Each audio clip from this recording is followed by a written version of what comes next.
Update. Am I the a-hole for not forgiving my daughter? Me and my daughter used to be best friends. We did everything together. She truly was the light of my life. But things started to change in her teens. Moodiness, lashing out, lies, etc. I just thought it had to do with her age, that she would grow out of it. I really tried everything. Family therapy, long talks about how much I loved her. But none of it worked. She would either roll her eyes back or spit more of her venom. My husband works really long hours and isn't of much help, to be honest. My husband is white and I'm black, so my daughter is mixed. But she looks white. She really takes after her father. This is relevant. I really don't know what I did wrong, but her dislike for me began to become pure hatred. She would question all the time how someone like me could be her mother when she was white and I was black. At some point, she even demanded a DNA test. I said sure, if she paid for it. She was not pleased with the results. She is 17 now and has begun dating this white boy, and she is head over heels for him. She refused to let me meet him and told me that having a jobless N-word for a mother truly shamed her. I'm a stay-at-home mom. I don't think I have ever experienced such pain. Long story short, I couldn't take her antics anymore and decided to go back to my family in Cuba. My daughter couldn't be bothered to even say goodbye to me.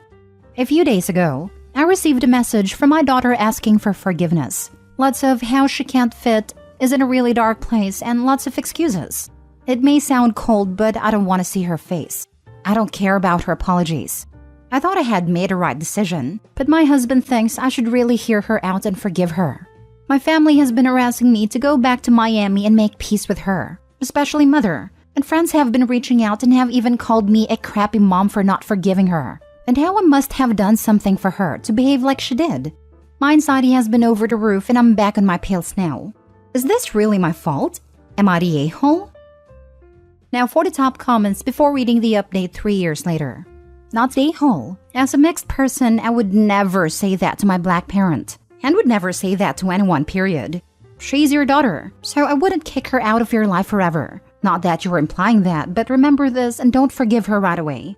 I would suggest therapy or time away for yourself. Also, you're not a horrible mom. Yeah, if she's 17 just now, then I'd say she may grow into a totally different person than a kid who treated Opie like this. I'm also mixed and cannot imagine saying this to a parent. A lot of young teens say and do horrific stuff, feel bad and learn from it, and grow into decent adults. Definitely needs to be therapy, and get into why she was acting like this, healing wounds, discussing seemingly enabling dad, etc. But nobody will fault you if it takes a while before you even want that, Opie. I have to wonder who is filling the daughter's head with this crap.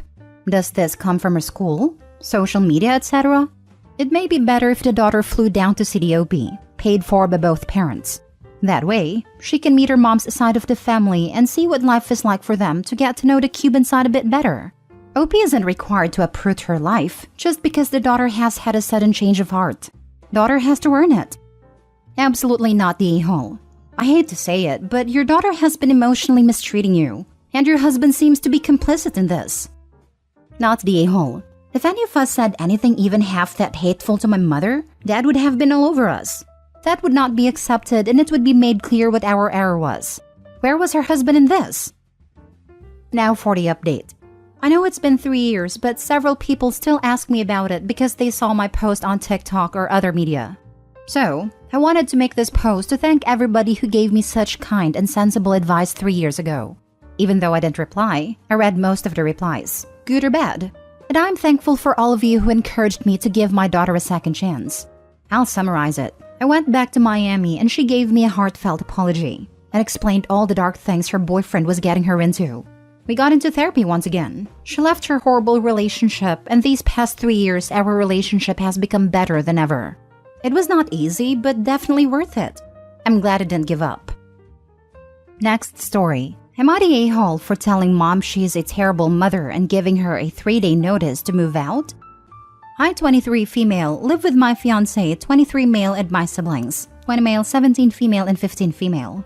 I have been taking care of my siblings since I was 8 years old, simply because we have crappy parents. Our mom is an abusive narcissist and our dad is a passive-aggressive drunk. I've been responsible for the lives of 3 children since I was a child, but I love my siblings nonetheless. About 2 weeks ago, my brother came to me and begged me to let my mom come and stay with us for a few weeks because she had recently become homeless. I was reluctant, but reality is my brother pays bills here as well. And even though I don't have any love for either of my parents, I would never strip away the love my siblings have for them. As you can imagine, living with a horrible narcissist always ends bad. Despite making things unbearable since the moment she came, last night was the last straw for me. My fiancé or I make dinner every single night, and we all sit down and have dinner together. I made dinner last night and told my mom that it was ready. She got up and got in my face about how she doesn't feel loved here, and how I'm a crappy child, and saying things to my younger siblings that I won't even repeat. There was a lot of back and forth, but ultimately I got back in her face and told her she is a crappy mother. I told her how I've raised her kids for her, reminded her how 13-year-old me and my 11-year-old brother would have to steal food from the store to feed our sisters because she chose a man over us and abandoned us. Told her how I sacrificed my life because her and my dad were trash parents. It ultimately ended with a lot of back and forth and me telling her she had 3 days to get out. Now I'm morally struggling, mostly because of some of the things I said to her. I wasn't trying to be an a-hole, but just years of everything broke me down. Am I the a-hole? Edit. My sisters feel the same as me when it comes to our parents, as in no love for them. However, my brother have always had a soft spot for our mom, which of course I don't fault him for. He's just a boy who wants his mother's love. Not the a-hole. She needs to go before she does any more damage to your siblings. And you. He wants a relationship with his mother? It has to be outside your home. Yep, this. I get your brother still seeks his mom's attention, but don't sacrifice your other siblings for his blind love/loyalty. Not the a-hole. Not the a-hole. Setting boundaries and enforcing consequences, especially with parents like yours, is paramount. You need to protect your peace and your family's well-being. Your cup can't spill over for others if it's not filled up for yourself. Not only that, this gal needs to be in a lawyer's office yesterday. Her mom cannot be allowed to be in a position to claim custody and ruin her siblings' mental health further and worse, especially if they're away from her sight. You are absolutely not the a-hole. What you are doing for your siblings is amazing. Your siblings are extremely lucky to have a stronger older sibling, as thoughtful and as caring as you are. She got up and got in my face about how she doesn't feel loved here and how I'm a crappy child. Ridiculous comment. Maybe if you didn't have to be a parent to your siblings, you might have time and energy to show more love to others. Sorry to your mom, but you and your siblings come first. OP, you are amazing doing what you're doing at such a young age. The audacity of the mom to call her child who is taking care of all of her other children a crappy child? I hope that she has no custody of the other children. Next story. Am I the a-hole for letting my cousin starve? A lot of emotions are overwhelming me right now, so I'll try to keep it simple and to the point. My male 27, cousin female 29, let's call her Sue, is an artist. By that, I mean she has a bachelor in fine arts. Ever since high school, her dream has been to become a world-renowned artist, akin to Picasso, Dali, and whatnot. But honestly, she doesn't have what it takes to be on that level. Thing is, she refuses to work in an industry where her skills would be needed. The most work she's ever done is as a cashier in retail, forever hoping she's gonna hit it big with one of her artworks. Now, I always felt bad for Sue. Her mother made a lot of poor financial decisions and her piece of trash father walked out. My parents, grandparents, aunts, and uncles helped them out financially from time to time, but their attitude towards my aunt was always, she did this to herself. Our family members were extremely angry that Sue chose to pursue fine arts. They all grew up during communism and see this sort of degree was a waste of time. So, they essentially stopped giving them any form of financial aid. I never stopped. About 5 years ago, my friends and I got really interested in D&D. Essentially, I talked to Sue and told her I'd give her a monthly sum of money and, in exchange, she'd draw stuff for my D&D campaigns. She was reluctant at first, saying her art is not for this sort of simple things, but I think her mother convinced her to take the deal. Initially, things were working out. I'd pay her every month and she'd send the drawings on time. But as time went on, she began being more and more off deadline. I'd always pay her on time, but she'd be weeks then months late. Last commission was for 10 artworks for a new campaign and she's essentially ghosted me for 4 months about it, while I've still been paying her. I had to delay the start 4 times, and it really ticked me off, because at this point, it's about me letting down my friends. So I canceled the January payment. She couldn't even be bothered to contact me immediately. It was only 8 days later she angrily calls me asking why she has no money in her bank account. At the time, I was tired and her attitude annoyed me, so I gave it to her straight. I told her how she should be thankful for what I'm doing for her. Instead, she bites the hand that feeds her. How instead of dreaming she'll make it big, she should use her skills to look for a real job.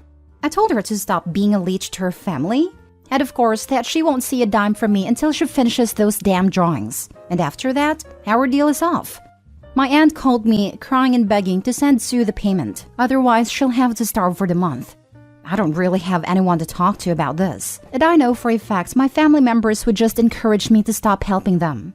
But my wife's attitude towards this problem is along the lines of, we can't afford it, so just help her. Now for the top comments. Not the a-hole. She agreed to create art for payment, like an artist does.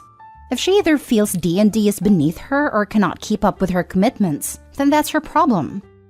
Seriously, she did what every famous artist pre-20th century did. Found a patron who'd pay her bread and butter to create art. Then she decides she doesn't want to make art for her patron, so the patron lets her go. You give no service, you get no goods. So completely off topic, but that's my theory on Winchester House Psychic. I think she made every single thing up just because she found somebody to pay her and believe everything she said. Lol. Not the a-hole. If I don't show up / don't do my job at work, I don't get paid. This is life. You've been more than generous. You won't be responsible for her supposed starvation. She is responsible for her own life, choices, and money. They are called starving artists for a reason. All the examples given by the OP are of artists that died poor. They got famous centuries after their deaths. Lol. Not the a-hole. You're not doing your cousin any favors by continuing to pay her for doing nothing. I've been a working artist for many years, and most people like me never achieve what your cousin is dreaming of. Continuing to wait for it while doing nothing to generate regular income is not going to work. Most artists never have that one piece that hits and make them famous, and have to learn to create many streams of revenue in order to keep themselves going. So for me, that means selling original work, but also selling image sheets, teaching classes, ad revenue from 2 of my 4 websites, running a Patreon and a Substack, building my following in social media, having designs available on print-on-demand sites, books on Amazon, whatever I can think of to bring a few bucks in. Your cousin needs some hustle. Withdrawing your support might light a fire under her butt, which is what she's going to need to make it as a working artist. Last story. Am I the a-hole for telling my dad's girlfriend why we don't talk, causing them to break up? So, long story short, I, 35 male, am basically been no contact with my dad since I was like 22. He will text every now and then, which I will normally just ignore. He has been seeing his new girlfriend about a year and a half now, and for whatever reason, decides to show up for once to his grandson's first birthday. My sister's kid, not mine, and he brought his girlfriend with him to introduce to the family. Now, I am a smoker, as is she, bad habit I know. So I announced was going to be outside for a few minutes and she followed suit. We got to talking and she asked why myself and my sister don't talk to my dad or ever reach out, and I told her exactly why. When we were kids, my dad would either be at work or golfing and basically left our mother to raise us. He makes good money, about $150K a year at a time, now even more. But I had to delay college until I was 25 because I was considered a dependent. And FAFSA for student loans purposes goes off your parents' income. So I qualified for 0 loans, and my dad offered 0 help. So I got a job after high school and moved out, supported myself until I was 18, and went back to college at 25. I graduated with debt, but it's manageable. And I told her at no point has he ever offered any support to myself nor my sister, emotionally or financially, and that he was a cheapskate that cares more about himself than his own family. Now, to my surprise, she had already started noticing these characteristics of my father, and hearing what I had to say just confirmed everything for her. They broke up a few days later after she called him a deadbeat dad and a cheapskate. My father has been blowing up my phone, calling me an entitled a-hole and saying I was an adult and should have been capable of doing it on my own, which I did, at 18, with no help. He said I had no right to say that, and I told him maybe if he had been a father, I wouldn't have the need to. Am I the a-hole for airing out my grievances to my dad's now ex-girlfriend? Not the a-hole. You told the truth. If he wanted you to tell a different story, he should have lived a different life. This is a good point. Thanks. Not the a-hole. You are not the keeper of your dad's reputation. If he sees nothing wrong with how he treated the two of you, he should have no problem with anyone knowing. Don't feel bad. You saved that woman some time. How was that quote again? If it can be destroyed by the truth, it should be destroyed. Besides, she was already doubting him. No wonder. If one of your children cut you, maybe it's a child's issue. But if both cut you, well, chances are you are the issue. I have to assume that Opie's dad and girlfriend showed up to the birthday party because the girlfriend had started asking questions like, "Why do you never see your children or grandchildren?" So they came, and Dad hoped against hope that his kids would portray a happy, loving family so that his girlfriend would be impressed. Then Opie went and ruined everything by answering a question honestly. Not the a-hole. If I was the girlfriend, I would have dumped your father too. You have a right to be honest about your relationship with your dad. To be honest, you did a girlfriend a favor by being honest. Seems like your father just showed up to the birthday to fake being a good parent and the girlfriend caught on. The girlfriend asked about your relationship with your dad because she noticed that he might not be a good father to his current kids and wanted the truth. You didn't tell her to dump your father, and it was her choice. If your father wasn't willing to help his own son through college or come to visit his grandkids, it is clear that he won't be a good father to their kids if she were to have one with him in the future. In her words, deadbeat. My mom divorced my dad for the same reasons.